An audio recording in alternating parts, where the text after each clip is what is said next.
Mm.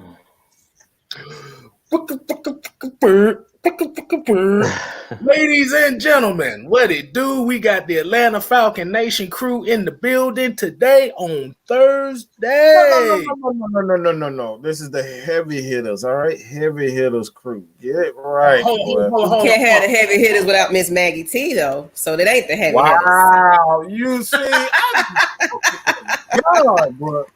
Anime, goddamn it! I'm chilling tonight. I'm in producer mode, so I'm gonna be in the back. So holla at y'all. Well, okay, let me go ahead and reiterate that. This is the heavy hitters. Thank you, sir. On a Thursday night. The hitters, the heavy hitters, the heavy hitters. Yes, sir. This your boy. I'm just Kstlyz, the sixth man.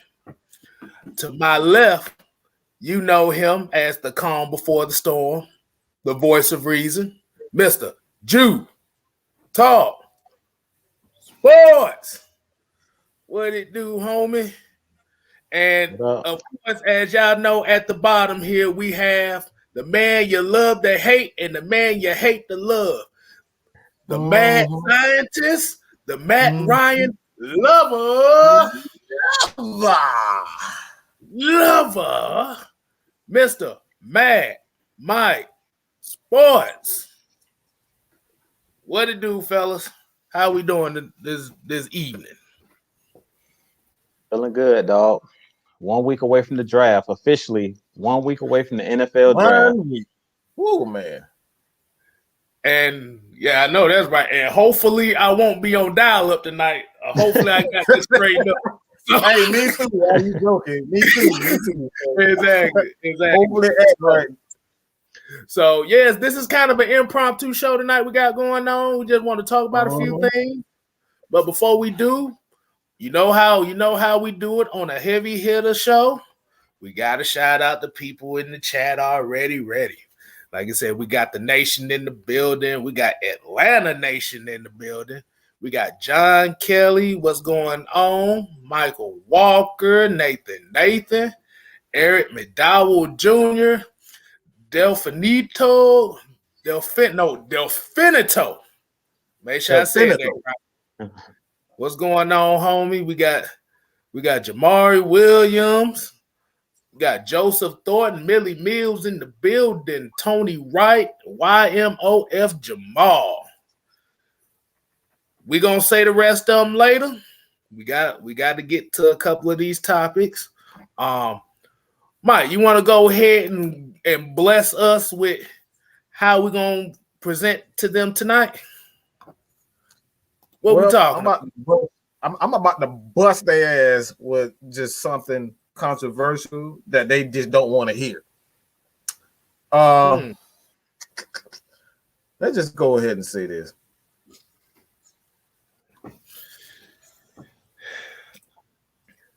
Justin Fields and his I probably even spelled this shit wrong. Look, oh my God. Look.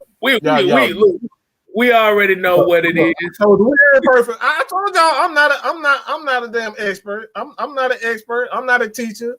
I'm not teacher Red. I'm not an expert. I need spell check. I need goddamn what's that damn tool? I need grammar.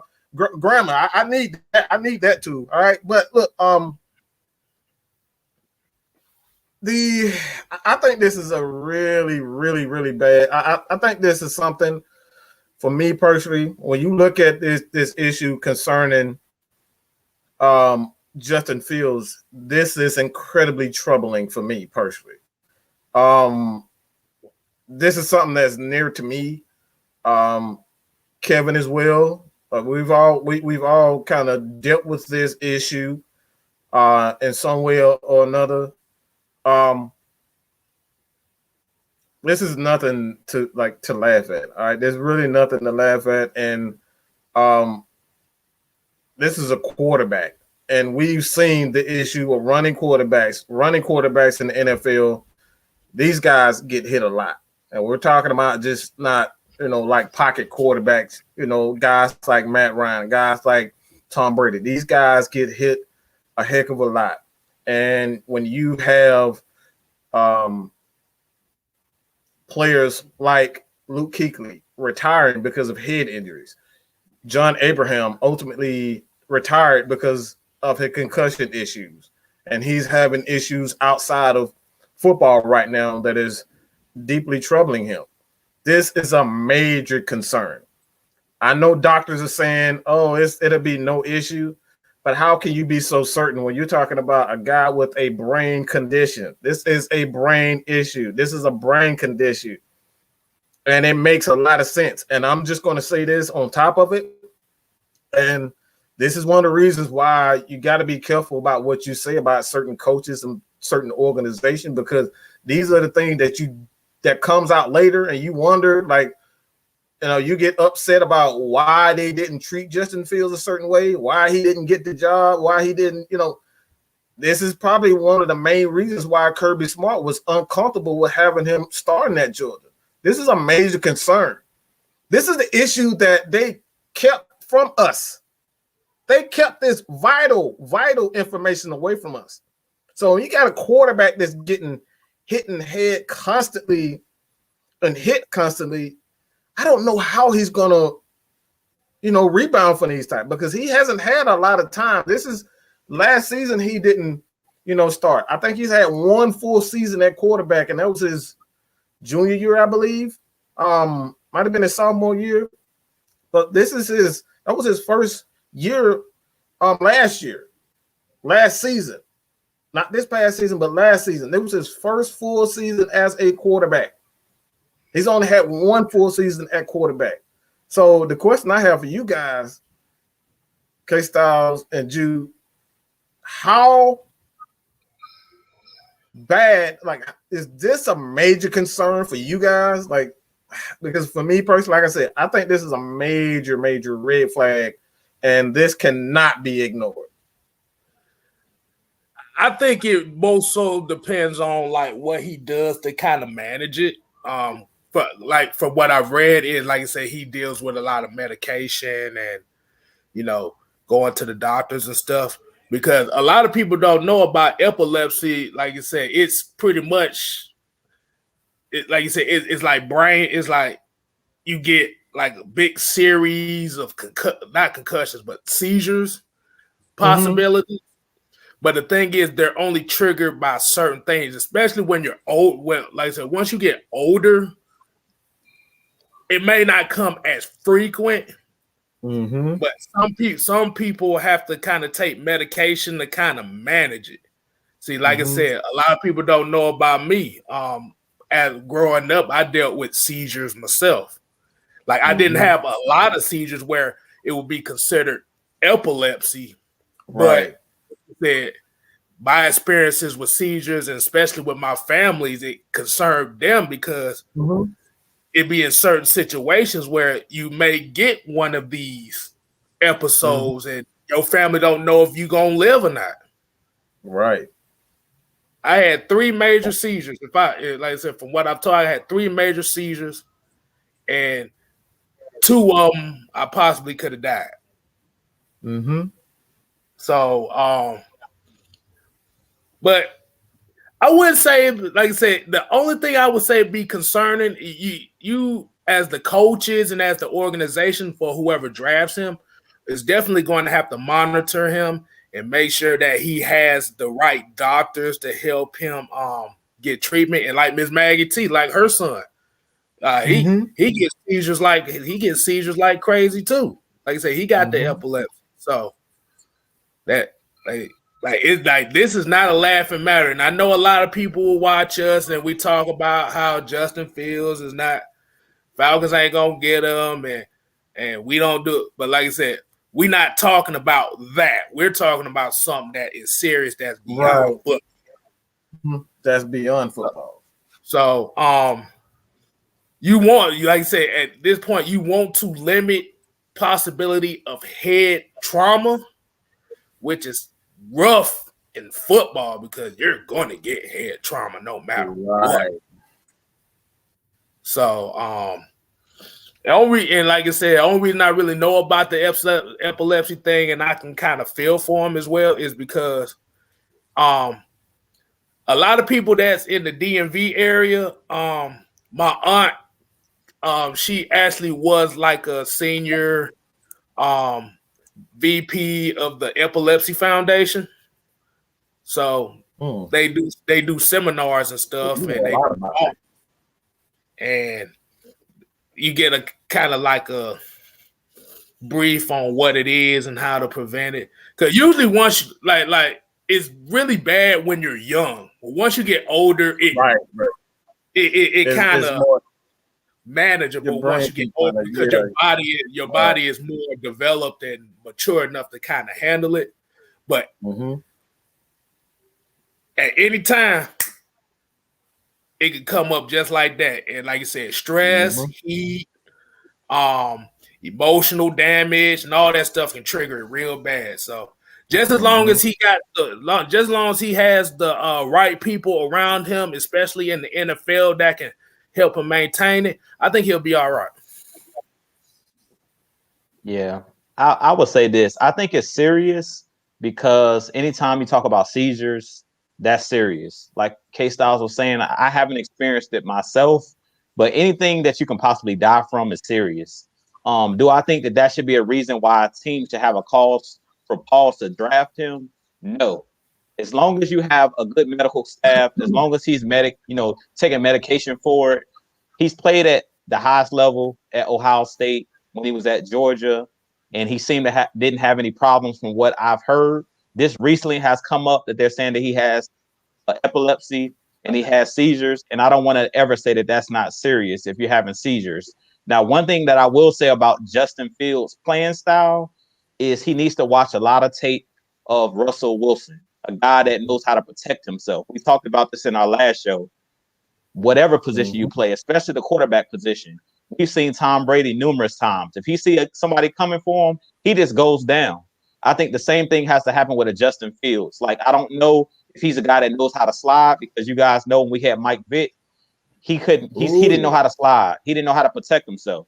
So as long as Justin Fields is a quarterback that knows how to protect himself when he goes to run the ball, and he's not a guy out there trying to run guys over, because that's one thing that I noticed about Trey Lance is when he runs, they ran a lot of quarterback powers and things of that nature.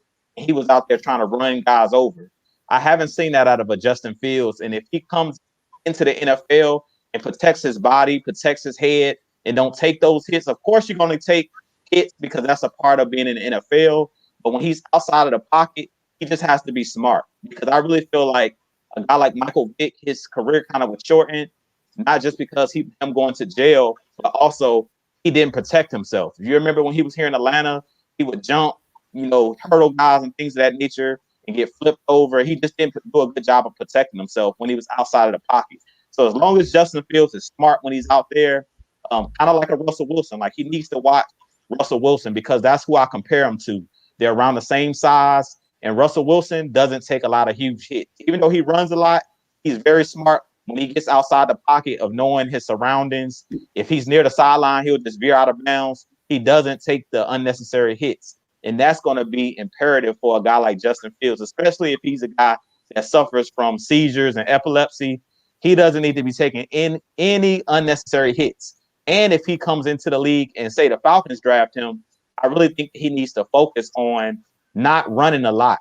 Like, focus on, if you're going to break the pocket, look to extend the play to throw the ball down the field. And I heard Mike's talking about this last week on the show that you and KSTYLZ did. I think it was earlier this week, where you talked about Aaron Rodgers. When he breaks the pocket, he's not looking to run. Even though he has the legs and he can outrun a couple of defenders, he's always looking down the field. He keeps his eyes down the field.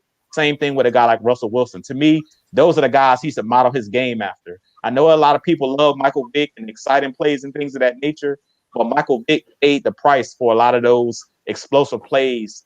I know you guys remember in the NFC Championship game when Brian Dawkins tried to knock Michael Vick's soul out his body when he scored that touchdown in the NFC Championship game. So I don't want to see a guy like Justin Fields taking big hits. If he can avoid the big hits, I really feel like he can have a successful career in the league, in this league, and a long career. Because just because you can run doesn't mean that you have to take big hits. I think that's the misconception with running quarterbacks or even mobile quarterbacks. You can protect yourself as a mobile quarterback. Like I said, Russell Wilson is a prime example. He doesn't take a lot of huge hits. So if he's going to watch film, Aaron Rodgers, Russell Wilson is the guys that I advise Justin Fields to watch tape on, because those guys do a great job of protecting themselves in and out of the pocket. They do a good job of just able to fight another down. A lot of people talk about Aaron Rodgers throwing the ball out of bounds a lot, but that's the reason he doesn't make a lot of mistakes, because when it's not there, if the play breaks down, Aaron Rodgers, if he don't have anything, he just shoots the ball out of bounds. Just throw it out of bounds, or throw a little quick back shoulder to where only your receiver can catch it, but don't take unnecessary hits. That's what I would say if I'm Justin Fields. Yeah, before we get the mic, I kind of want to give a shout out to a couple of people here. Like I said, Asia Green, she said that she's dealt with a few of them, and she said she had her last one in college. Like I said, I'm like we are happy, and I'm glad that you're here with us. And like you said, Nathan, same here. Like you say, it's not serious, and I actually it's not a no laughing matter. And right. I just want to shout them out right quick. Like you said, prayers, and just make sure that, like I said, y'all keep yourselves together and all that stuff. So I just want to get that out there. I'm gonna go ahead and let Mike go ahead and get what he was gonna say. Well, like I said, I've dealt with it myself. I've always been told, like, it's something that you definitely, it's not a death sentence. You know what I'm saying? Like, you can't do this, you can't do that. Like, I want to make that clear. What the doctors are saying about it is absolutely true. It's something you have to take your health serious, and not just for epilepsy. This is just, you have to take your health serious with anything, high blood pressure, diabetes, like whatever it is. Take your body and your health seriously. So that's the thing, doing things that you shouldn't be doing because it's bad for your health, that type of thing. I know we probably preach to people, it's like, look, I'm gonna eat what I want to eat, but when you're a professional football player, you know what I'm saying? This is where I especially in a violent game, like this is where, for me personally, I'm talking about a guy that if I don't want my quarterback, and this is just the truth. If I was Justin Fields, I would be in my feelings if a team, passed over me, but that gives him even more incentive to work harder, prove everybody wrong, including myself. Like, that should give him even more incentive to work harder and prove to everybody, like, just because I have epilepsy doesn't mean that you can, your career, your life is over. That's not the case. But if I'm Arthur Blank, if I'm Rich McKay, this is my personal opinion, I'm not drafting the guy when he has a serious health issue. I'm not doing it. We're talking about CTE. We're talking about head trauma, constant head trauma. Quarterbacks constantly get hit. Those whiplashes, that's another sign of a whiplash. You get hit enough, that's trauma to your neck. Your neck is, a vital part. Like Peyton Manning ultimately retired because of a neck injury. You know what I'm saying? Like, this is a real issue. We see, like Maggie and I, we talk about this all the time. We see what it's doing to Johnny Abraham. We saw it the whole summer. The man was in tears because CTE is a major problem. We just heard, Terrence Mathis talk about this the last show when he was talking about Chris Chandler. He was a tough son of a gun, but life outside of football, like, he's struggling, and he's struggling mightily. I don't want this for Justin Fields, okay? But with that being said, I still think you can get at least 7 good years out of him without it, affecting him outside of career. Like, outside of football, that's what I'm thinking about personally. If you want to take a chance on him, you think he can be a quarterback for the next 5 to 7 years, then I draft him. But there has to be a plan in place for a guy like Justin Fields. You cannot afford to draft him and think he's going to have a long career like like a guy like Tom Brady, Drew Brees, Matt Ryan, because this is a serious head injury and this is trauma. You know what I'm saying? And quarterbacks, like I said, quarterbacks get hit a lot of times, like not just sacks. We just see the sacks. Russell Wilson got sacked almost. He almost got hit like 800 times in the last, 8 years or so. That's a lot of hits. A lot of hits. You know what I'm saying? So like that's my thing. Can I add something? Yes, ma'am. Go right ahead. I'm hiding my face today, but anyway. Basically, I'm just gonna say that, to be honest, I think it was the wrong time to announce this, because according to what I'm researching, they already were made aware of this before in the pre-draft process. So, and he didn't miss any games at Ohio State. So I don't understand why this is coming out now before the draft, but I don't think that it's fair to Justin Fields, to be real. If they're already knowing about this, issue with him and it's not affecting him, as long as he takes his proper medication and things like that, I don't see what's the purpose of even knowing his personal business. And whoever brought it out, I hope they got permission from him to, relay his medical information. That's violating HIPAA. I'm in the health industry. That's what I work. And, that can be a major violation, leaking that stuff out, unless he asked for them to do so. But I don't think it's necessary in this instance right before the draft, because it's already something they've already been known, and it didn't affect their, being intrigued about him either way. He's still a great athlete regardless. So I just feel like it was kind of tasteless, whoever put this out there. And of course the media runs with it. They should have did their due diligence and asked first before they relayed that information, if it was already common knowledge to those, coaching scouts and things like that. So that's just how I feel about it. And I'm out, people. Peace. The thing about that, and she made an excellent point about it being, a violation of his rights or whatnot. It's like this is what Hollywood is all about. It's like you got to be ready for these types of things. You know what I'm saying? And once you're in that spotlight, even when you're on YouTube, man, we've seen a YouTuber just fall here today because of personal issues. Like this is something that you got to be prepared for. You know what I'm saying? They violate your life.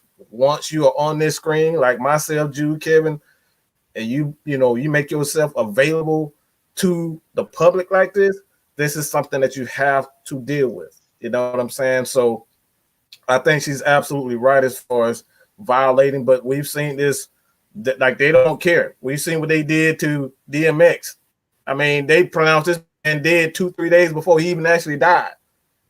You know what I'm saying? So not saying that it's right, but that's the NFL. They don't give a damn about anything. They don't care. They're trying to get out of paying somebody money. They want Justin Fields to drop in the second round. Why? Because he's a better investment in the second round for them. They're not trying to draft him in the first round. This is what they do. They've done this to all. I mean, you look at Aaron Rodgers. I mean, this shit all on Aaron Rodgers. They said this man couldn't do this. He weak, like everything you can possibly come up with. They said about Aaron Rodgers. He just sat in that, he sat in that waiting room for hours, just sitting there looking crazy. This is what they do. So I employ anybody who has kids, they have, family members or whatnot. You better think twice about actually doing things like this, because once you make yourself available, your life is essentially out for everyone to see. Everyone to see. Right. I'm also give a shout out to Devon Stafford. He said his brother kind of suffers through epilepsy too. Like you said, shouts out to you too, and hopefully your brother is still doing well with it. Absolutely. This Mag made a good point. Like I said, why now? I mean, but I see it like this, and maybe it came out this way. It, like I said, with the epilepsy thing, because you don't want to be put in a situation where he hides his condition and he gets hit the wrong way, and all of a sudden something just happens. Yeah. So I guess what it is kind of like you said, just and like I said, you don't want him to get hit and then you just find out about it after he gets hit. That's damaging on him. But it is kind of interesting that it's really interesting. Like it really bothers me. It's like I don't understand why it came out. If it was something like Maggie said, like if it was something that he wanted to keep quiet, why would they come out with this information now? It's like I understand why they would do it, but that's why I said what I said about being in this industry. When you put yourself on camera, dog, you better try to keep your life as private as possible because somebody gonna find out something about you. Right. I'll just say this with Justin Fields. I do think that it's coming out now because, like Mike said, they want him to slide in the draft and they want to get the most bang for their buck, the most value, so he'll slide a little bit and he doesn't go in the top 5. And one of these teams, like the teams in the first round, can take him. But I'll say this: be careful with all of these people all of these teams that's taking quarterbacks early, like the Jets. I really think that Justin Fields is going to have better careers than some of these guys that's going to go before him. Because the ones that are doubted and they had that chip on their shoulder usually turn out to be the one that's a quality player. Remember, Russell Wilson was one of those guys in the draft that slid. I think he went like the 3rd round, end up being dang near MVP, style quarterback, one of the top 5 quarterbacks in the league. Lamar Jackson was another guy. Y'all remember him sitting in the green room, was one of the last quarterbacks taken. I think it was Mel Kiper or Todd McShay was saying that he needed to be a wide receiver or a running back, that he needed to change his position. And look, he came in and won an MVP, has led the Ravens to the playoffs every single season since he's been the starter. So be careful. These teams that's taking guys like what's the kid from BYU I'm not a fan of, but the Jets are in love with him. Zach. Yeah, Zach Wilson. That's him, Zach Wilson. I really think that Justin Fields and Trey Lance. I think Fields is better than him. I agree. I don't believe in that dude at all. I don't believe in him.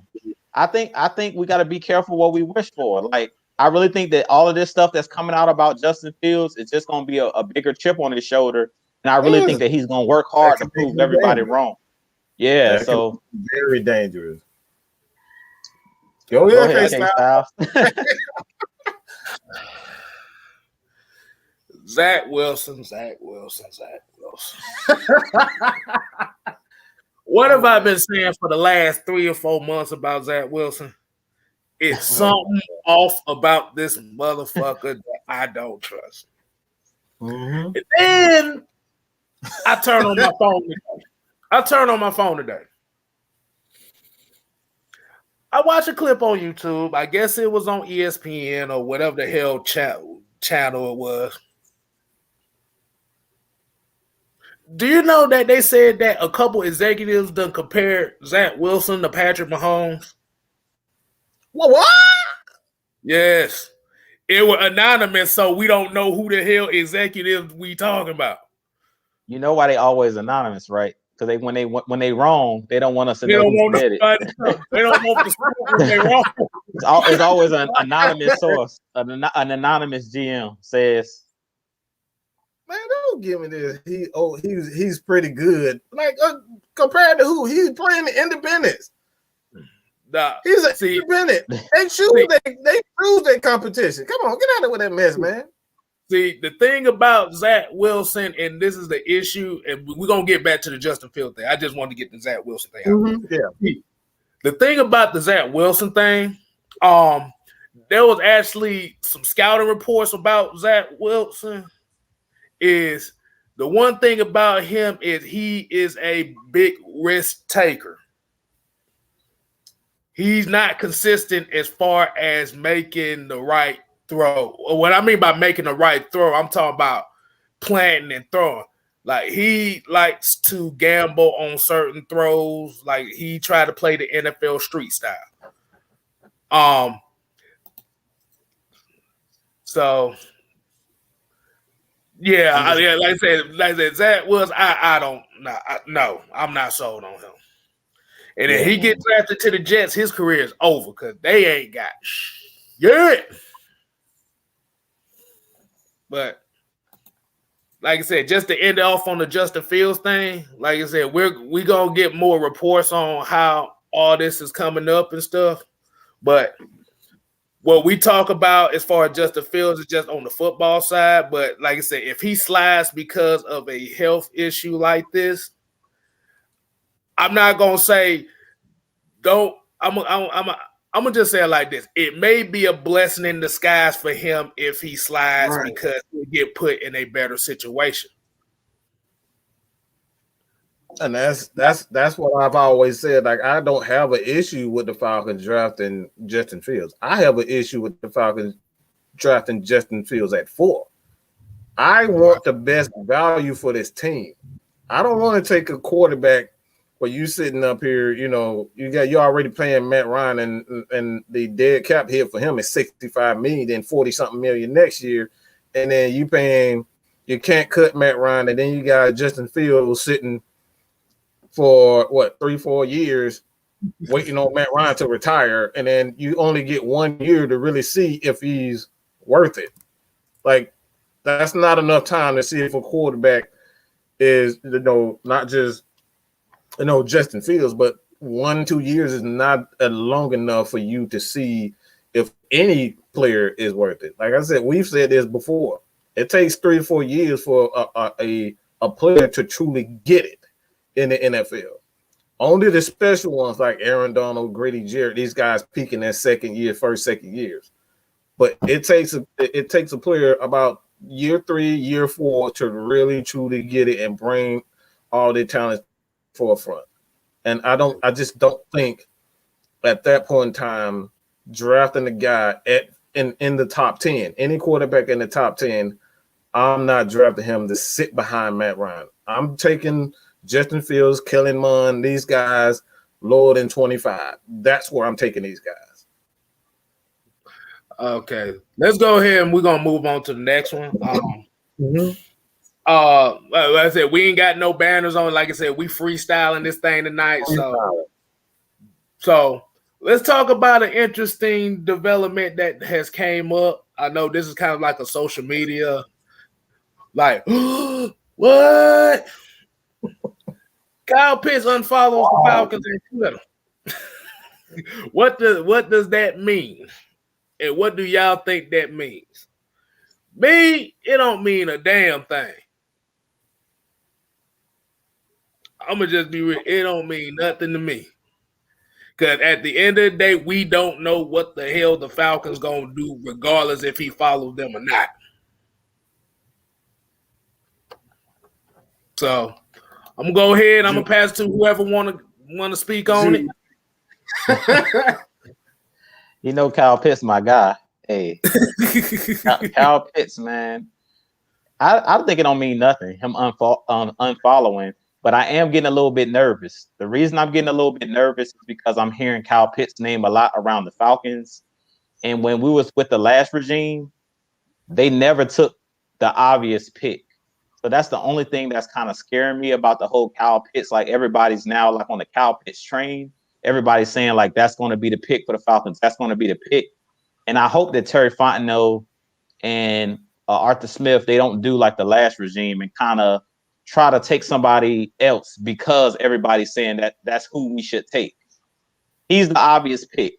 For that number 4 pick, if you're going to stay at 4, take Kyle Pitts. Now, if you trade back, Kyle Pitts is not going to be available if you trade back. Personally, I feel like the Dolphins are one of these teams that's up in the top 7 and 8 teams. I think will take Kyle Pitts because he's such a great talent, a generational type talent. I feel like it's a no-brainer. If I'm the Falcons, as soon as that jank said we on the clock, it hit 1, take that card up there and say Kyle Pitts is coming to Atlanta.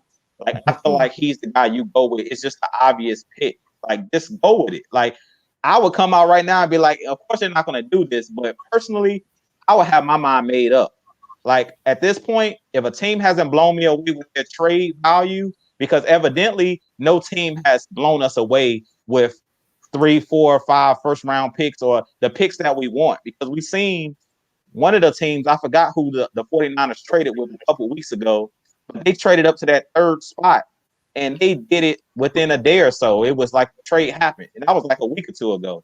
So I feel like with the Falcons, if we really have been taking calls, I don't see draft day all of a sudden a team offering us the farm if they're not doing it now. Because if a team is in love with one of these quarterbacks like the 49ers were, they would have moved up by now. Like, I don't see the point of waiting to the 9th hour to say, okay, we're going to trade up with the Falcons. Like, I don't see that. So my thing with the Falcons saying we're taking calls, I think they're just saying that we are taking calls, but I don't really think it's any team that's blown us away with the picks that we want. Like, I don't think it's any team out there offering the farm. And I really feel like the team is not offering, no team is offering the farm because, as we said, who wants to take the 3rd or 4th best quarterback? Like, it's different if we had the number 1 pick because, okay, you can get Sunshine. You can get Trevor Lawrence. But who wants to have to choose the leftovers from the Jets, the Jacksonville Jaguars? Because if you move up to 4, 9 times out of 10, the top 3 quarterbacks are going to be gone already. So you stuck with holding the bag, basically, if you're that team moving up. So unless they see all of the quarterbacks get drafted 1, 2, and 3, and for whatever reason, Justin Fields or Trey Lance was like high on that team's draft board, I don't see a team offering us the farm to take the 3rd or 4th best quarterback. Meaning the Falcons are stuck at 4. Who you're going to take? Personally, I say it's either Kyle Pitts or it's Penei Sewell. To me, those are the only 2 picks where you can actually justify taking those guys, because I can see Penei Sewell being a Hall of Famer. I can see a Kyle Pitts being a Hall of Famer or All Pro. So those are the only 2 guys I can see the Falcons drafting at 4. That's it. I mean, I can't see none of these defensive players being taken at 4, and I really can't really see any other offensive player. I've heard Jamar Chase, but to me, that's even a reach for Jamar Chase because this draft class is littered with great wide receivers. Now, when it comes to tight ends, after Kyle Pitts, I think it's a huge drop off from talent wise from Kyle Pitts to that next tight end. So I really feel like you have to either go Kyle Pitts, Penei Sewell if you're stuck at 4. Personally, I'm taking Kyle Pitts because I feel like he takes our offense to the next level where how do you scheme against our offense? With a guy like Arthur Smith that loves the 12 personnel, 2 tight end sets, how do you scheme that, or how do you stop that with Julio, a freak of nature, Calvin Ridley, who can't be stopped in man-to-man coverage, and then Kyle Pitts, who can't be stopped in man-to-man coverage? You can't match up with our team. And I feel like if you do that, Kyle Pitts is the trump card. Like, there's nothing you can do.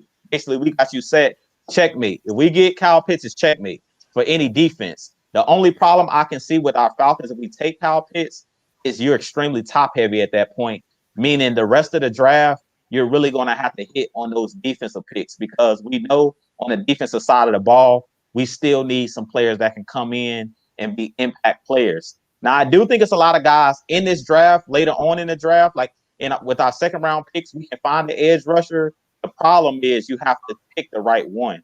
And we know over the last couple of years, hopefully Terry Fontenot does better than Thomas Dimitroff when it comes to picking talent. Because when it came to us drafting defensive ends, we know how that's went. We know how that's going. Like, we haven't been good at choosing the right player. I hope that whoever we take at the edge position, we have better luck than we've had in the past. And I will leave it at that. Hold on, I'm gonna have to down this right quick. Hey man, I'll say this. I honestly, I've thought about it over and over and over again.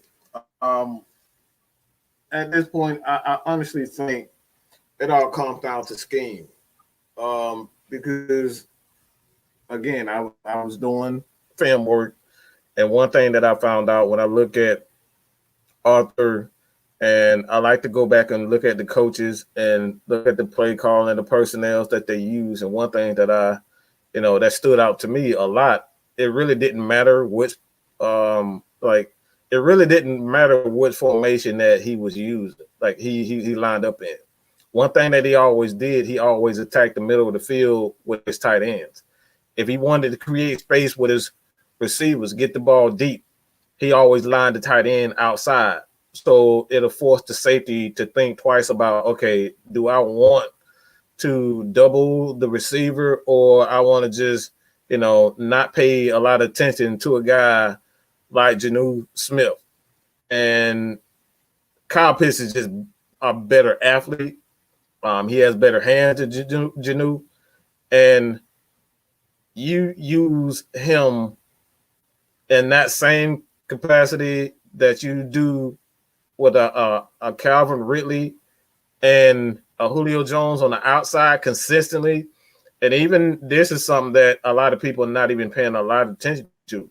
This made Julio Jones even more of an issue defensively, because now you can put Kyle Pitts on the outside, Calvin Ridley on the outside, and then you leaving Julio Jones in the middle of the field. Lord, you leaving Julio Jones on the field. How you gonna match up with Julio Jones in the middle of the field, bro? Think about that. What'd you say? What'd you say? The defense is gonna be like, I'm coming to join you. One-on-one with a safety and a line. Come on, bro. Let's be real. This is the reason why. Jew, as completely myself, we've completely changed our thinking when it comes down to Kyle Pitts.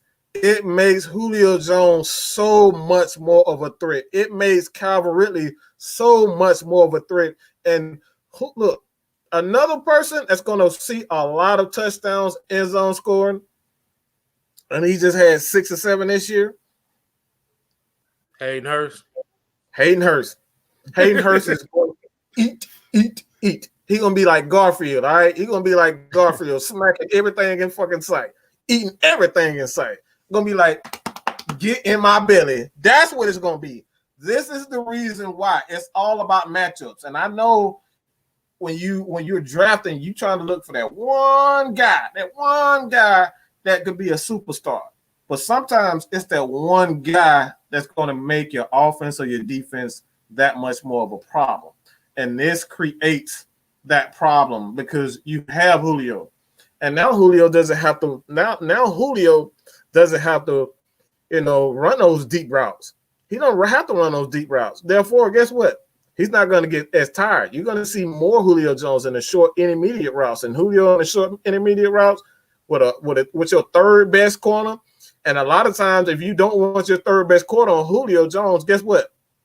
You're going to have to shadow your best corner is going to have to shadow Julio in the middle of the field. So now you got Calvin Ridley and Kyle Pitts on the second and third best corner. And you don't want to put nobody, your second and third corner on Kyle Pitts or Calvin Ridley. That's sick. So it's a match. It is a match up problem. Matt Ryan right now, if he has any say so in this draft right now, Matt Ryan is saying, Lord, please. Lord Jesus, please. I need Tony Gonzalez. I need him. That's what Matt Ryan is doing right now because it's going to add, and I hate to say this to you guys. Guess what? It's going to add another 4, 5, 6 years to him. Why? Because he doesn't have to take over a game by himself anymore. You just let the athletes be the athletes, and they do what they do. This is the reason why Tom Brady always cried about, I need talent. Because guess what? You put the talent around him, all he got to do is throw 5-yard routes and let them son of a guns go 90 yards. That's it.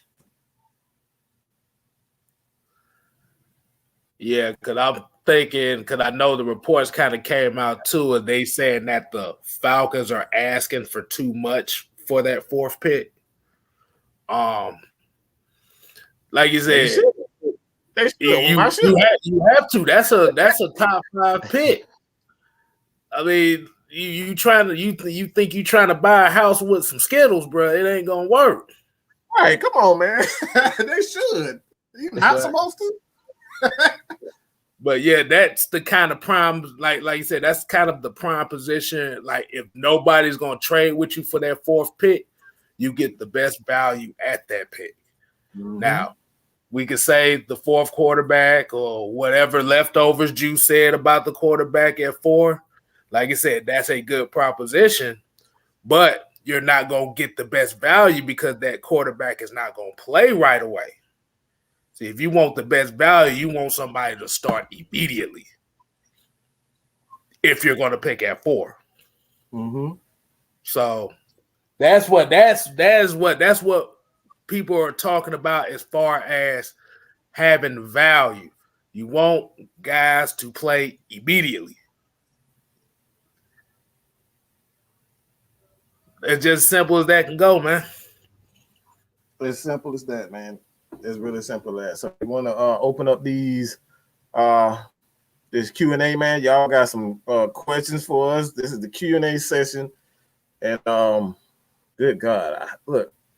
I do want to expand on just a little bit more as far as like, you know, the report that the Falcons have, you know, asking for 2 months. It's like, why is that a problem? Like, that's what you have all, like, you at this point, you got teams like Chicago, you got teams like Denver. These guys want to win.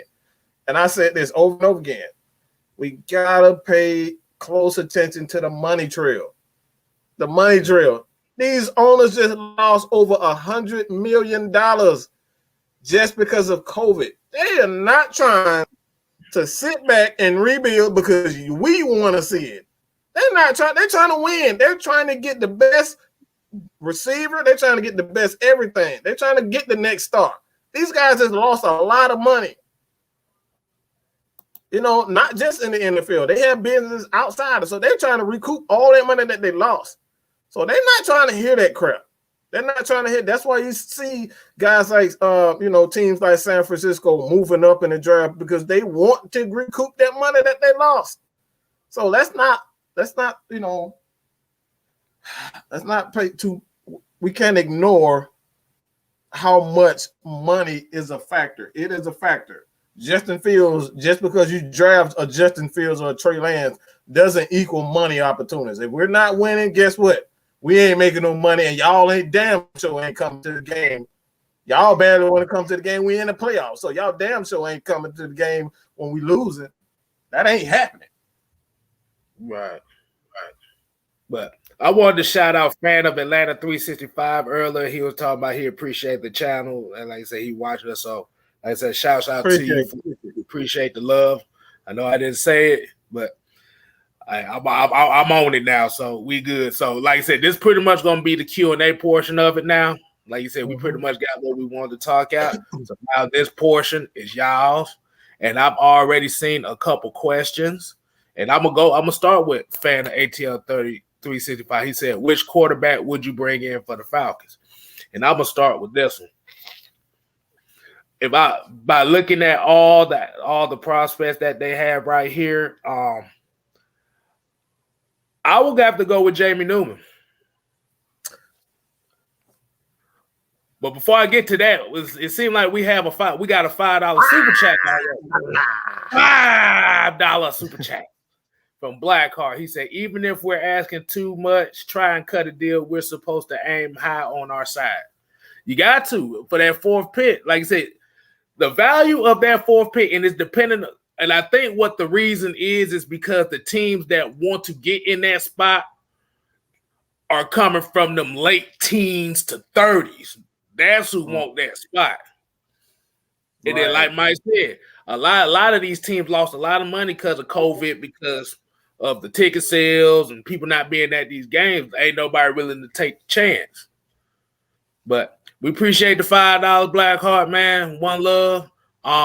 But getting back to 365, I'm gonna say Jamie Newman. And the reason why I say that because Mike been flooding us with Jamie Newman for the last month and a half. I had to actually take a look at it.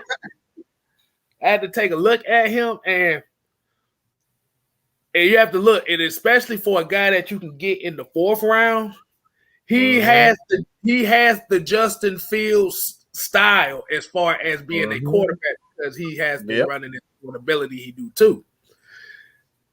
Like I said, the one good thing about it is you're not gonna have to pay that much money for him.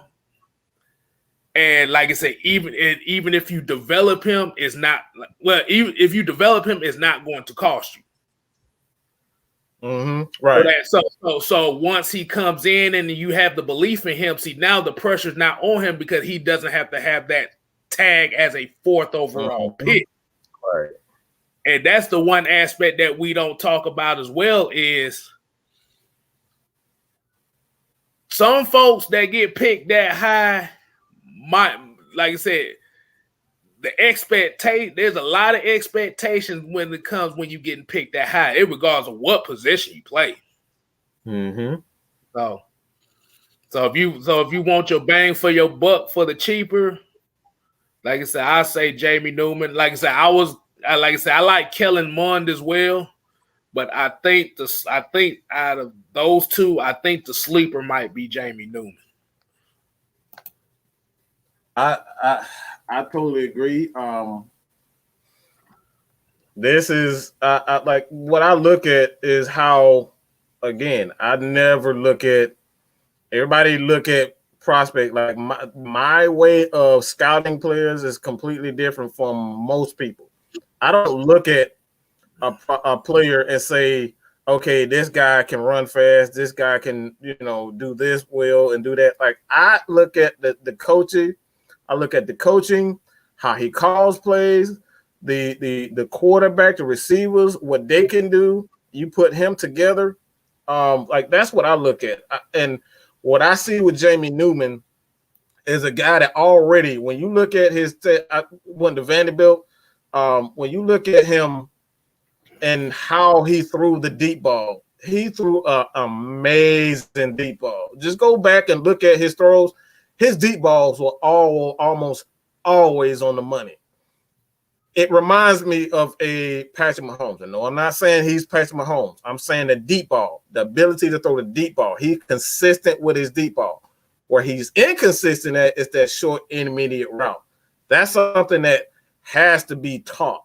That's something that has to be taught. And you having a guy like Arthur Smith, he's going to, you see what he did with not Mariota, but Braveheart.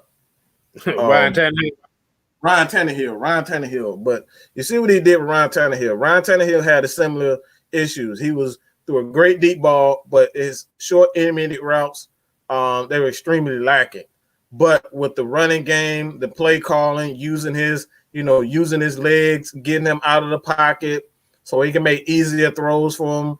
And you pair that with a good offensive line is pretty much going to open up the holes in the running game for him. Like that's something that you can work well with. And, you have a defensive coordinator, and this is something that I keep saying, is that you have a defensive coordinator. His job is to get after the quarterback. And why am I bringing this up? Because if you have a guy like Arthur Smith who's going to focus on game management, that's his job. It's to score a touchdown and run the ball and run the clock out when necessary. If you look at Tennessee, that's how they won a lot of games. It wasn't pretty. It was very effective with it. They will bore your ass to sleep. All you will see is Derrick Henry running the ball again, throwing the ball to their tight ends, scoring touchdowns. That's all it. It was not pretty.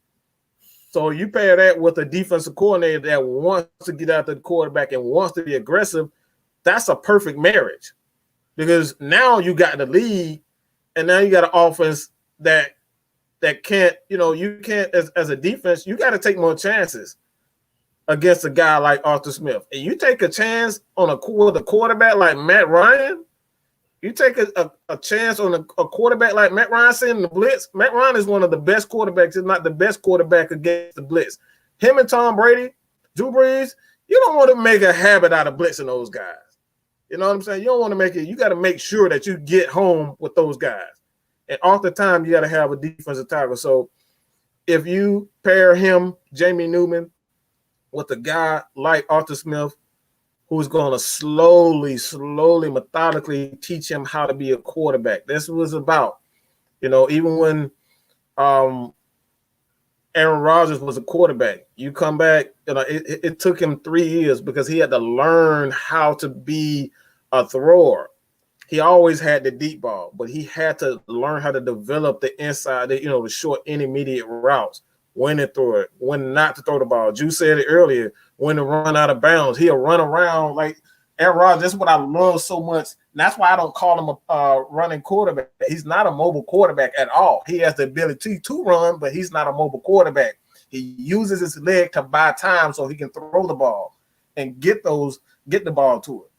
That's what you can do with a guy like Jamie Newman. Teach him how to slow the game down, even with a Justin Fields. Slow the game down. Teach him how to do that.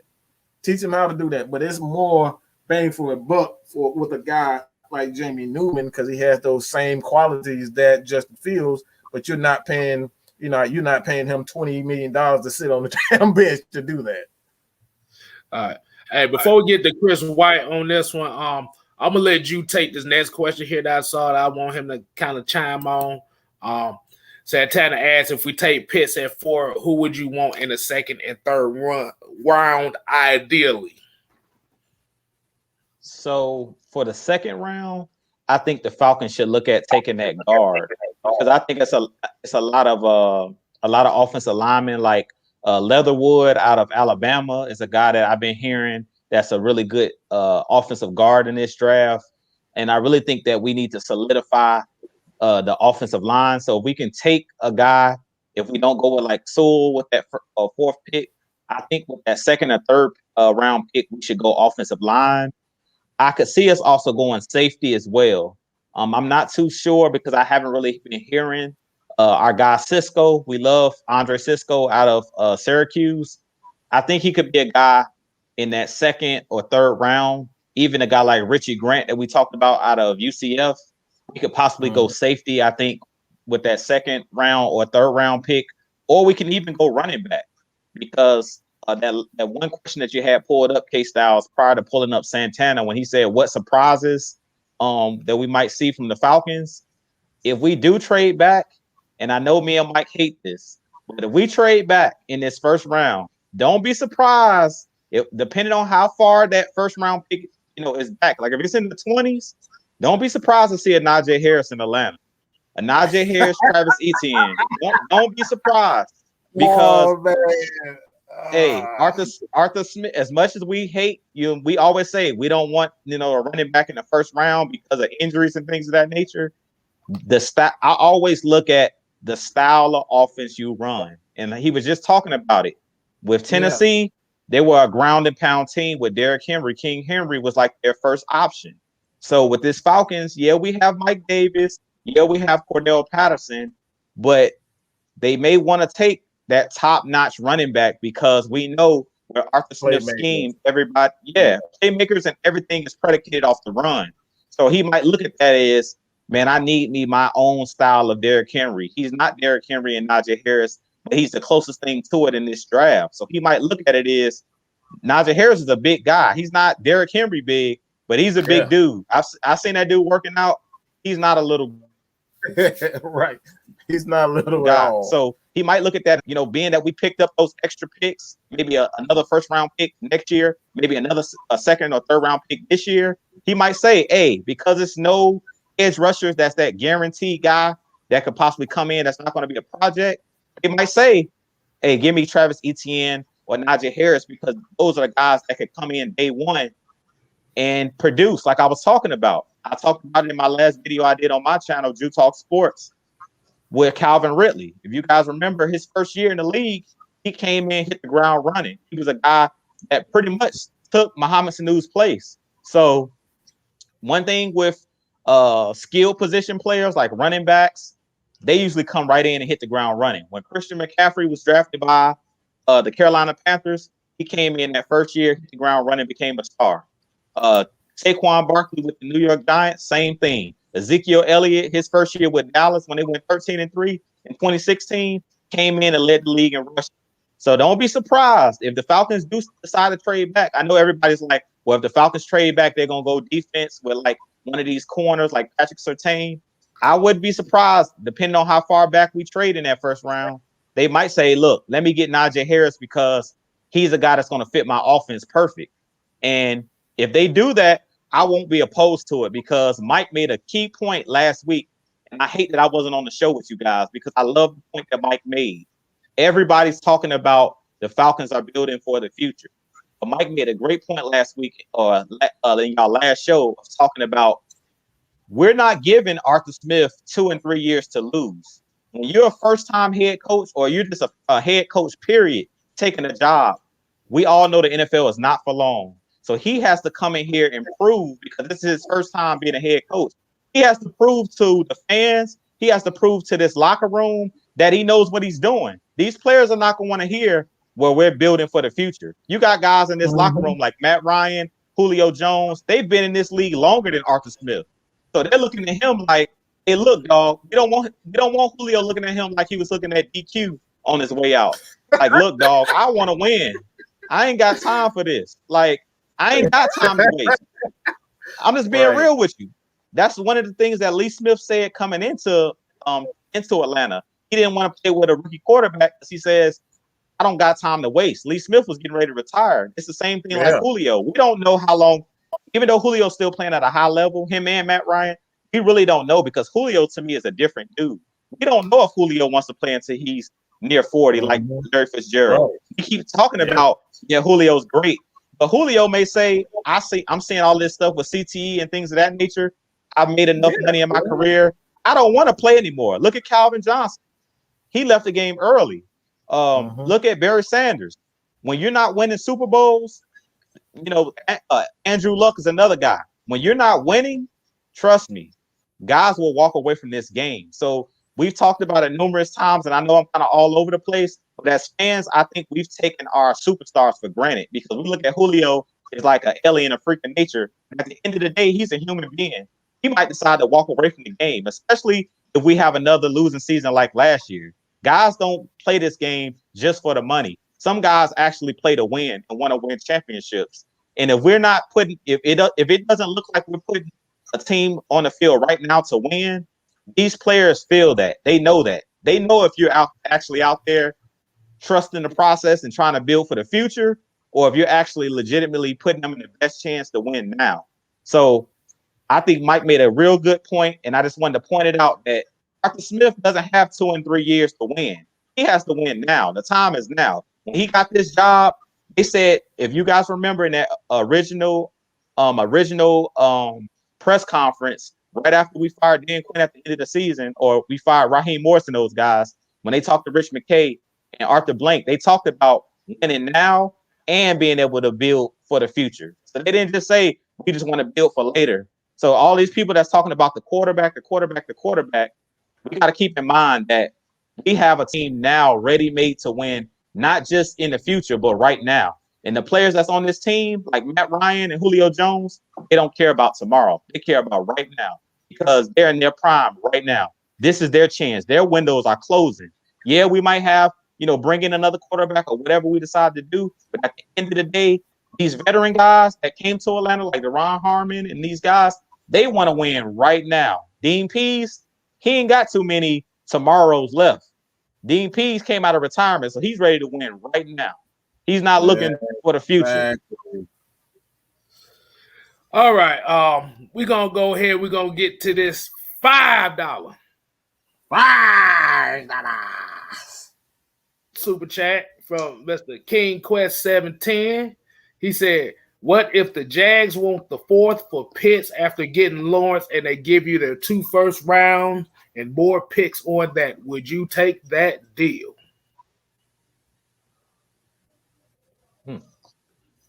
That's interesting. I didn't even think of that. Damn. Hold on. So hold on. I need to read that question. I could word it this way. Because remember, the Jaguars got 3 first-round picks this year. So okay, he's saying 3 did. Okay, all right. So he's saying if the Jags draft Trevor Lawrence, but then they want our 4th pick to get Kyle Pitts, but they'll give us their 2 first-round picks, which are later in the rounds, and more picks with that. Would you take the deal? I would.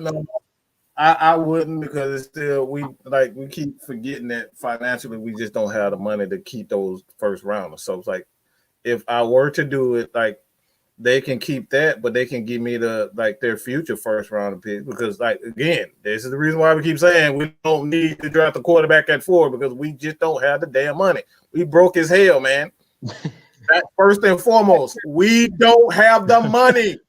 This is why I'm mad. But you didn't let me finish. I'm sorry. Go ahead, But I was gonna use those 2 first round picks to trade out the first round. Okay, all right. I'm sorry. God damn it, man, you just gonna jump the gun on my ass. let me finish. But, or at least keep one of them and trade the other one out the first round. Yeah, Yeah, so because, like I said, I was gonna kind of get on the question that Ju answered as far as the second round. Mm-hmm. I think I might have found one of my new favorite players in this draft this year, in the second round, and that's Javon Holland out of Oregon. He's just like you say, you may say he's small because he's kind of thin. But, bro, as a safety, he's one of the best man-to-man coverage safeties in this draft, bro.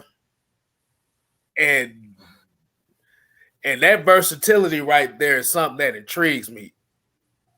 And he got the ball skills. So I'm very intrigued by that.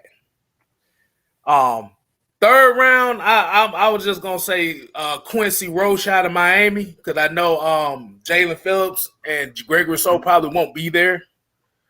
But a Quincy Roche or Patrick Jones III, whatever the hell is available there. If not, you get an offensive line. But I just know for second round, I like Javon Holland. But let's see what other questions we got going on here. Damn, Mike, you done threw me off, man. I'm sitting here. Shit. Oh, man, hold on. I know a lot of people talking about, was it Rashawn Slater? they talk about Kstlyz ready to throw hands. I can't throw hands with you, fool. We do this all the time. All the time. This is all the time. Y'all just don't see it on the show that often, but we do. Yeah, we asked out broke for real though. Asked out. Talking about like Prince with the ass out pants. That's how broke we are. Right.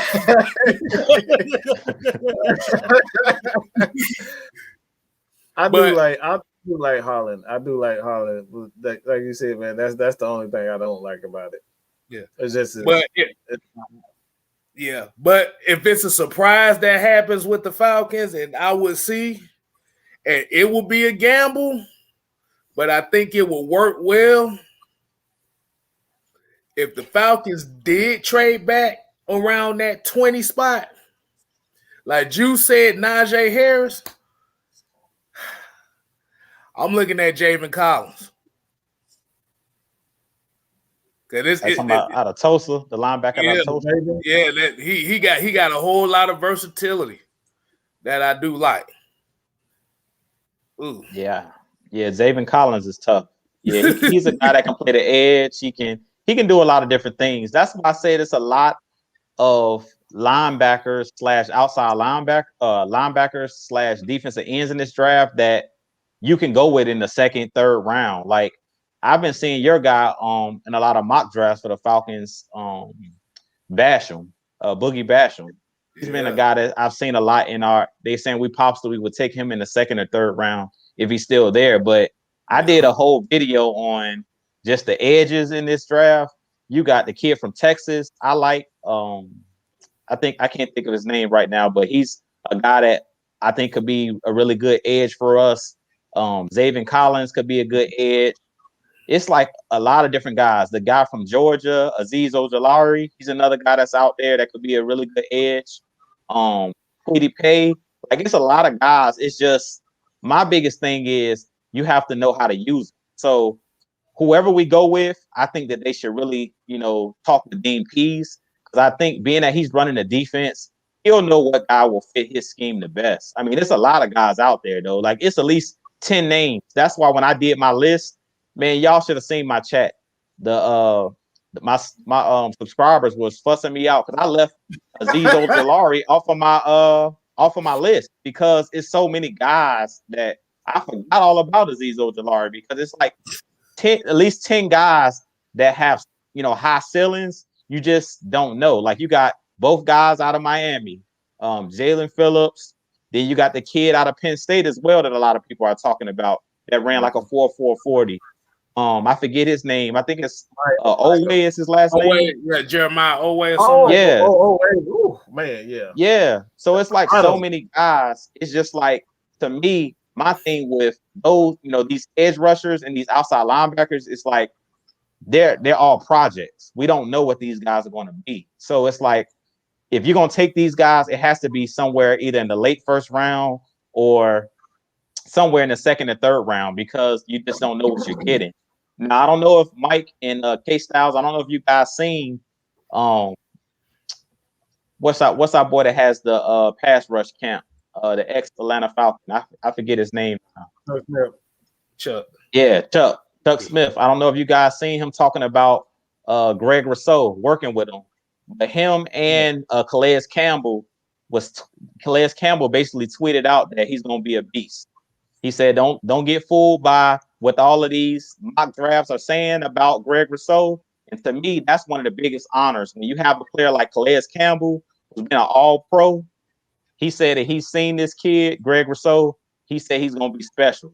So when you got him and, Chuck Smith, who's a pass rush specialist, saying that this guy's going to be special, hey, I would seriously think about taking Greg Rousseau as well in the second round, because Chuck Smith told the Falcons about Aaron Donald. We didn't listen, and look at us now. Aaron Donald is a problem. Yeah, he's a problem. Wait. Time out. We're gonna rewind that back a little bit. Did you say Chuck Smith told Atlanta about Aaron Donald? He warned us. He warned us. He said that on it. God damn it. He said he had warned about it, and that's one of the reasons why they messed up bad. I got to do some research here right quick. Yeah, man. I got to do some research right here. Hold on. I'm gonna just say this. 2013. Hold on. No, go ahead, Drew. I'm gonna just say this: when I see guys that are all pros like Kstlyz Campbell, that's the highest respect. When you see guys like that that's still playing in the league at a high level, say that this kid is gonna be special. That he worked out with him, and he says he's gonna be special. 6'7", around the same size as a guy like Kstlyz Campbell. And from what I'm hearing, they're saying that this dude's been working out with Chuck Smith, and this dude is gonna be a beast. So those two guys, giving their stamp of approval, I think that the Falcons need to look into this guy. That's all I'm gonna say. Because we should have learned our lesson from the last couple edge rushers and guys we drafted on the defensive line.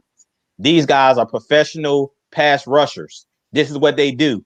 So they telling us that these guys are the top in this draft class, and I'm telling you, all of these guys pretty much, from what we can see, are going to be projects, and they're working with these guys one-on-one, and they said that they're going to be a problem. I'm going to take these guys' word for it. They've been in the trenches. They know what it takes. That's like Ray Lewis saying this linebacker is a problem. I'm going to take Ray Lewis's word for it. I'm just sorry. That's just me personally.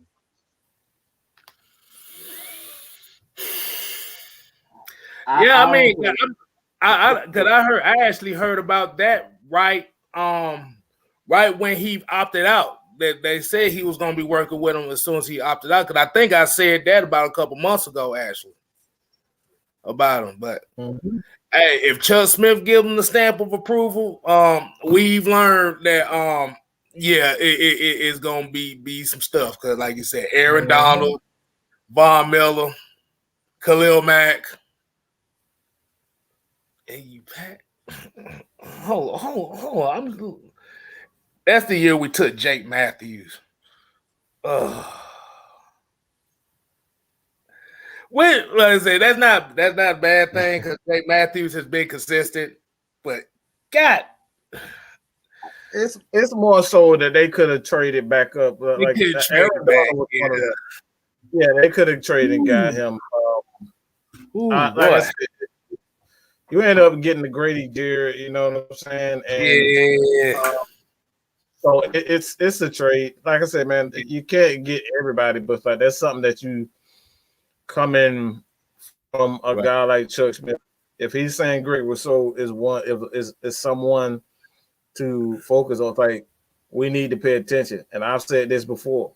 If you got a defensive lineman that knows that has 6'7", you know, his arms are long as crap. There, it doesn't matter how strong you are. The guy is an athletic freak, and he has those long arms. And you take him to a guy like Chuck Smith that teaches him how to use it, and he's telling you that this guy's going to be a problem. You need to take a chance because you combine him with the guy like Grady Jarrett, man, and Grady Jarrett. You put him and Grady Jarrett on the same side of the ball, and those guys stunt off each other, man. Like even Dante Fowler gonna end up running into some sacks because those guys are a damn problem. And like I said, it's nothing you can do with a guy that's 6'7". Just think about, you know, like Kevin Durant. Kevin Durant skinny as hell, you know what I'm saying? But that dude, he's 6'7". He's 6'7", but you can't get to him because his arms are so damn long. Ain't nothing you can do about it. That's the exact same way with Gregory Rousseau. He's so long, and if he has the right basics to keep those big guys from getting on him, look, man, it ain't nothing you can do. That's what made Muhammad Ali so great because guess what? He didn't have the greatest power. All he do was just use that jab to keep you away from him, and then he explode and do his things. That's how Greg Rousseau is. So you put him and Grady together, man. I think that's the equivalent to Julio Jones and Kyle Pitts, man. Having Rousseau and Grady side by side, that's a matchup nightmare, in my opinion. I wish I had did that research because the Atlanta Falcons draft from that year showed up on my phone and I almost cried on air, bro. I'm not even gonna lie. Oh my goodness! You want me to read some names out while we at it? No. We're gonna read some names out. I'm making everybody suffer today because I ain't talk much. So Okay. So Jake Matthews, Rasheed Hagan, man, they did him dirty. Desmond Southward, we already know how that went. Devontae Freeman, how that went. Prince Shimbo, that didn't last at all. Cardo Allen, we know how that go. Marquise Spruill, Yowen Smallwood, and Tyler Starr. Yeah. And Terry Font, no, we trust. That's all I got to say on it. Oh man, I'm sorry. I sincerely apologize, but we just got some news that your boy Shock G done passed away, man. Wait, what? Shock G, the one who put the satin on you, never knew who could share me. Shock G.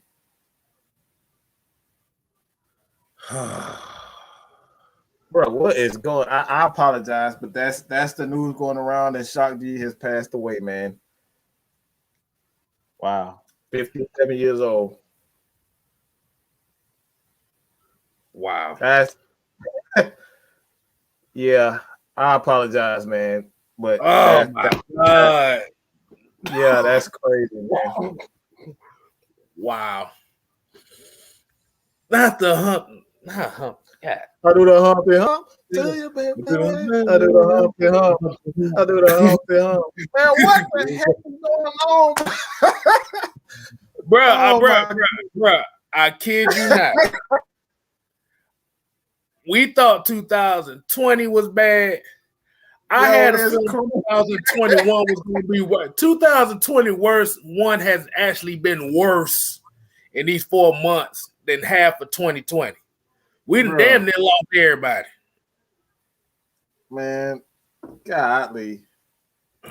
Yeah, RP Shock G. I totally apologize for it because we have such a great show, but I'd be remiss if I didn't state this, man.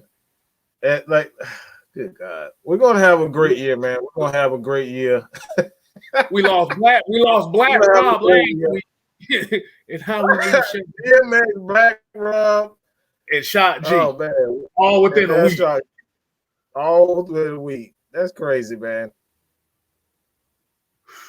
Boy. But yeah, man. Yeah. I didn't, like I said, I had to cut my phone off. So, like I said, no more names. Like I said, we got a week away from the draft, so I'm not reading no more drafts. No more names. Smithers is gone, so we start fresh. fresh. Oh my God! And Wallace Smith said that Dimitrov was damn Tupac and Shock G. God. Yeah, that's crazy, man. He's the guy that's responsible for Tupac's career, man. He gave Pac his first. He gave Pac his shot, and like I said, man, he's a legend, man. He's a legend for what he's done, man. Man. I had to throw that picture up there. Yeah, I know this is Atlanta Falcons Nation, but you got to get on to that man right there. That's man. That's a huge lesson. He's responsible for the greatest of all time, Tupac. He gave Pac his shot. He's the one who gave Pac his shot. This man's an absolute legend. Do the Humpty Hump. Yeah. On the same song.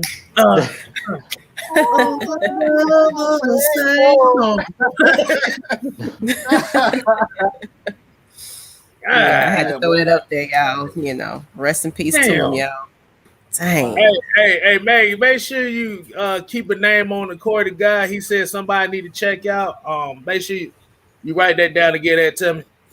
What's that now? Cordy guy that gave me somebody to look at. I want you to write that down for me so I can remember that. Where? Put it on the screen so I can. Here you go. Screenshot it for me. Appreciate you. I got you. Jonathan Adams from Arkansas State. Yeah, keep it on there real quick because I'm. Okay, yeah. I'm multitasking. I see. Hey, I'm putting up pictures. Yeah, I'm in the back. Yeah, I'm in here chilling. Antonio Holloway, like we said, Shot G was the lead rapper of the group Digital Underground. Do it, baby. I do the Humpty Hump. If you see that video and you see the guy with the glasses with the big ass nose, yeah, that shot. Oh my God! I got it, KSTYLZ. Okay, appreciate it. Hey, look what V talking about, baby. I'm just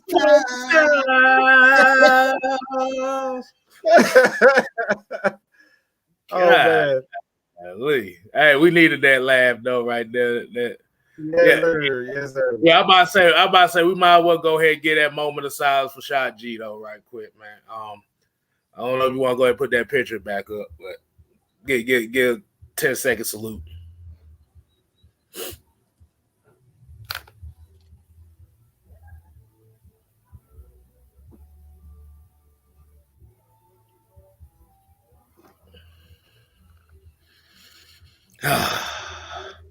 All right. Yeah, like I said, rest in power, Shot G, and yeah, that shot me. Yeah, I saw that. Anybody who knows me, man, know I'm a huge Tupac Shakur fan, man. And like I said, if it wasn't for Shock G, there would be no Tupac. There would be absolutely no Pop. And he's like, DMX, man. Those guys, they speak from the heart. It's all about, it's all about empowering, the Black community, just people in general. DMX, Pop, those guys absolutely saw no color. When you look at DMX, man, that man rocked. That man rocked stadiums, fields, black, white. It doesn't matter. Both of those guys, they rock the mic. They rock crowds of all colors. So it's not just a black thing when it comes down to DMX and Pop. That's why it's such a shock for me, because Shock G is responsible for one of the greatest, if not the greatest, rapper of all time. And when we just talking about this, Mike, Def always come in threes for some reason. Yes, ma'am. Always in threes, some reason. And it's hitting the hip hop. Come on. It's hitting the hip hop legends. That's what it's doing. So yeah. So now Tupac, Shock G, and MC Breed now reunited outside this world now. Yeah, that's crazy, man. It's crazy. It's definitely crazy, man. I don't think we should force this show any longer. I apologize, everybody. I don't think we should force this show. So we're gonna get to our 2 points. Let's just get to our 2 points, man. I totally, like I said, I apologize, but like this is what everything that's going on in the world right now. What's her name? Micaiah Brian. Right. I forget the guy's first name. It's just everything that's going on in the world, man. It's we need more positivity. So I want you guys, if you can do me, it's 128 people. Go to Lust Exchange. All right, please just go to Lust Exchange. If you we want to bring focus to empowering and making sure that everybody is in their right mental state, because we all need God in this time. We need help in any way, shape, or form that we can get it. So if you guys can go to Lust Exchange and get, we have some daily motivational that Maggie does. As well, you can find Jew. If you guys are just if you're religious, if you're not religious, and you just need a word of encouragement, just come talk to Jew. Hit us up on Facebook, and we'll put you in the group where you guys can get help and get motivation. All right, so you guys can check us out there, but I don't think we should force this show any longer. This is clearly just a sign, but we all need to continue to take care of our mental, take care of our bodies, our families, our friends, even strangers. We need help in this time. All right, we definitely need help in this time. So check out Lust Exchange. Check out myself, and I don't usually give out my whole government name, but Michael Anthony Linson on Facebook. All right, if you're interested, and again,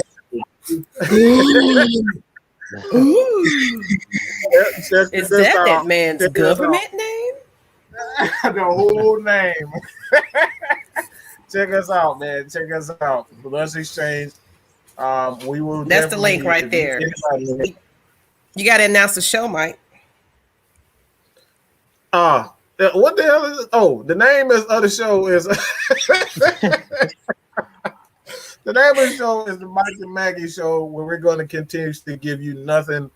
We're just going to talk about issues that need to be talked about.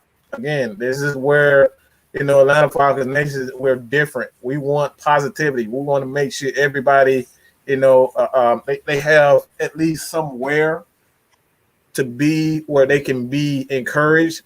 And we want to be able to provide some type of help for some people that need it. Because like I said, these are trying times and we need help. We need help, and we need someone to talk to and confide in. So that's what we are, man. So y'all want to get in these 2 points? I'll go ahead. Like I said, we appreciate everybody tuning in. Like I said, we just want to throw a little quick something for y'all right quick. Like you said, you follow Mad Mike Sports. Like I said, you make sure you tune in to the Mike and Maggie show, which I'm going to nickname it Anime and Ike. Which makes sense.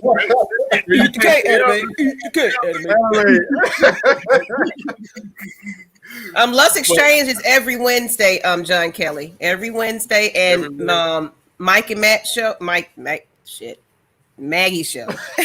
I think we're going to be on Thursdays. We haven't really finalized it all, but we're going to definitely be announcing it early enough. But this is going to be where you get a different side of me and Matt Mike, if y'all haven't already been watching Lust Exchange. But we kind of hit on those topics, that everybody's afraid to talk about a little bit. So that's going to be on our Lust Exchange channel. So y'all tune into that. And yeah, sometimes you got to get off topic just a little bit because it's real out here. It's real life out here, So it's, one thing we want at Atlanta Falcons Nation to, make sure y'all comfortable with being here watching us. We're going to pray for you. If you got something going on, put it in the chat because we're a family here. It's not just about, hey, subscribe to us and all of this. We're a family and we love you guys for watching us. And we've been watching you guys in the chat for a long time. We're getting to know families. We're getting to know people's medical histories and things like that. We take that seriously. So some people was dealing with COVID. Some people got seizures, like you said, Miss Asia, you know what I'm saying, sick and everything. I had to kind of miss a show because my son had a seizure and having some surgeries and things like that I'm dealing with ongoing. So that's why I'm kind of on and off right now. So I'm taking care of home, you know what I'm saying? So look, with these deaths out here in this 2021, it's still getting ugly out there. So I just want to make sure that we can bring us together peacefully and watch together our Falcons team. And even if you're not a Falcons fan, just bringing people together as one. You know what I'm saying? I know y'all fight and fuss in the chat. It's all love because we're passionate about our Falcons. But at the end of the day, we respect everybody that's here. You know what I'm saying? That's all I got to say. Yeah, like that's all love right there at the end of the day. Because like I said, without y'all, there is not Atlanta Falcon Nation. We are the nation. We are the nation. Not of domination, but we just are the nation. We are the nation. Not domination. But yeah, like I said, the 6-man combos is coming back. I don't know what day. I don't know what day I'm gonna do it, so y'all gonna be on the lookout for that. Make sure y'all follow Just KSTYLZ on Instagram and Twitter, and you leave your suggestions for me there. Like I said, I wanna start trying to integrate my social media with what I do here because the social media thing is new to me. So, like I said, if you what. I got one more thing while you said that, because the membership is where you can drop those suggestions, actually. So if you become a member and y'all want to drop a suggestion for Kstlyz, Jew Talk, Matt Mike, if y'all want them to answer something in the video or on the show, that's what their membership is about. So, of course, you get, discounts. We start getting some things out there. It's going to be a lot of perks for being that member. You know what I'm saying? So we appreciate y'all. If y'all join that, you get first dibs on questions and anything personal you want to talk about. Sometimes we'll do special lives for just our members. So there's a lot that we'll be doing with that membership. So we appreciate the ones that have already joined Atlanta Falcons Nation. But yeah, that's what you can drop a lot of things for these guys right here if you want things answered, personally from you. Well, dang. But like I said, you could do that too, or like I said, you could follow me on Twitter, Instagram, and you could do the same thing because I want to try to get more involved with social media and start talking to y'all more. I talked to a few of y'all now. Right. Well, but I think in order for me to get better at doing this and get on the level of these two fools here, I'm gonna have to really get that. I'm gonna really have to develop that aspect of Just Kstlyz. So, like I said, you just follow Just Kstlyz channel, YouTube. Like I said, same name on Twitter, Instagram. Don't do Facebook. So if you find my name, I'm not. He does not use I don't it. do Facebook. Use Facebook. I don't do Facebook. Is not for me, but I'll do the other platforms. So, right. Like I said, we just appreciate y'all tuning in. What you got, G? All right, man. This show getting real hot and heavy and serious. So before I start talking about anything, really, I just want to thank everybody for tuning in tonight. Like they said, everybody in the chat, y'all family. On a more serious note, like they were talking about mental health and all of that. You know, we love to talk sports and football and basketball and all of that. It's all, fun and games. But on a more serious note, if you really need help, you can reach out to me and my wife. We have a prayer page on Facebook, Gather Prayer Group. Mike knows about it. You guys definitely can tune in. Sundays, my father's a pastor, so Family with Faith Church every Sunday at 10:30. Facebook, if you want to check us out there. I just feel like this is the perfect time to drop this plug in. You guys definitely, if you're going through something, definitely just go to our prayer page, Gather Prayer Group. You can reach out to me. My name, I know you always see Jew Talk Sports, but Julian Red on Facebook. REDD, last name, first name is JULIAN, Julian. So definitely reach out to me or my wife, Amanda Red. Y'all can reach out to us on Facebook. If you're going through something, you need prayer, definitely go to our Gather Prayer Group.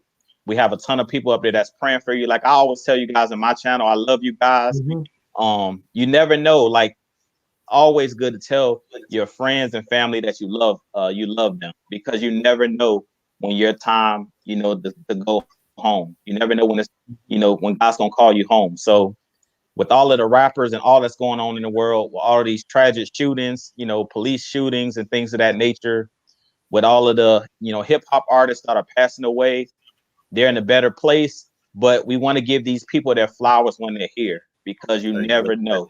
So we need to keep all of our loved ones close. You never know when you're going to see that brother or sister, or maybe somebody you're holding up, a grudge against. Hey, man, call your brother, call your friend, somebody you had a disagreement with, and just squash the beef. It's not worth it. Like, I know a lot of you guys come at us, but it's all love here at Atlanta Falcons Nation. Right. We don't take it serious. We know y'all go at us about Matt Ryan and all of that, but at the end of the day, we love you guys. So we're definitely always praying for you guys. But if it comes down to it and you ever need anything, seriously, go on Facebook. You can hit me up. I'm always praying for you guys. I don't even have to know what the situation is if you don't want to get, deep into it. But just know we're always keeping you guys prayed up, because it's crazy out here. We're still going through a pandemic. People are going, stressing out. People are been stuck in the house for long periods of time. Loneliness. We seen the writer for the Falcons that passed away last year, Yvonne McClure. So, yeah, so it's hard out here. You never know what your brothers and sisters are going through. So I just ask you guys to keep each other in prayer. Like, seriously, like, it's a lot going on. We get up here, we talk sports with you guys, but we all are busy. We don't just do this. We do this for fun. But I have a 9 to 5 just like you guys. So you guys keep us prayed up. You know what I'm saying? Keep each other prayed up, because it's rough out here. Like, it's really rough out here. And like I said, give each other flowers while we're still on this side of heaven. Give all of your family, your friends, even your enemies. Like, it's not worth it. It's not worth all of the beef and all the stuff that's going on, because life is too short. And that's all I continue to see with all of these hip hop artists is, that's passing. With Kobe passing last year, his daughter passing, all it's showing us is that life is short. So you better enjoy it while you're here. and just continue to show love. That's what Atlanta Falcons Nation is about. Showing love. And I'm going to leave it at that. I would say one more thing. And I know Eric McDowell just said he loved the shirt. This is a very special shirt for me for a reason. Hold on. Let me turn this son bitch around so you can see why. Already know. Yeah, hold on. So they can see it. They can see it. Hold on. KSTYLZ, boy. I done had this shirt for about. Yeah. Yeah. Now you know what the K-Style stand for. KSTYLZ. Mm-hmm. Yeah. This is my game day shirt, so you already know. Every time it comes, that's how I go. So if you see me in the store, anything, you see an 87 Kstlyz shirt, and it ain't me, somebody tripping. Hey man. With that being said, man, again, you can check out myself, Michael Anthony Nansen on Facebook. You can hit me up on Twitter, Instagram at Man Mike Sports, as well as Julian Red or Jew Talk Sports on Twitter as well. Miss Maggie T, again, if you guys need any help, check out Motivation. We have, I think it's 33 or 34 episodes of Daily Motivational, which is about, just giving you tips on how you can get throughout whatever type of issue. Like we go deep into how we can make your life better. You know what I'm saying? It's like Atlanta Falcons Nation. We're about positivity and uplifting people. And, of course, we clown. We might say some crazy. We might throw some F-bombs every once in a while, but it's still all love, man. So anybody, you don't have to be Atlanta Falcons fans to enjoy what we do here. All right. We're here to answer questions, even if it's about the Saints or Seattle. We are here to answer your questions and be of service to you. That's what Atlanta Falcons Nation. That's why we say we are the nation, not the domination. That being said, man, Kstlyz, they ain't got to go home, but you got to get the hell up out of here.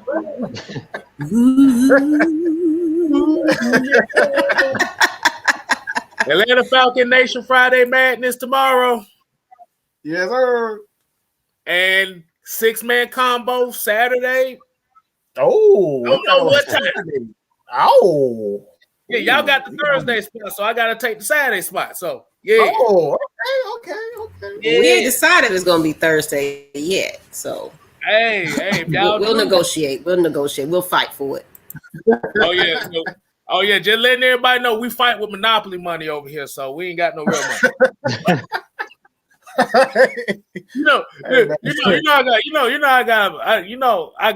This is how I cope with my goddamn struggles and shit. I laugh all the damn time. So I got we all do, man. We appreciate it. I'll let y'all, man. Deuces.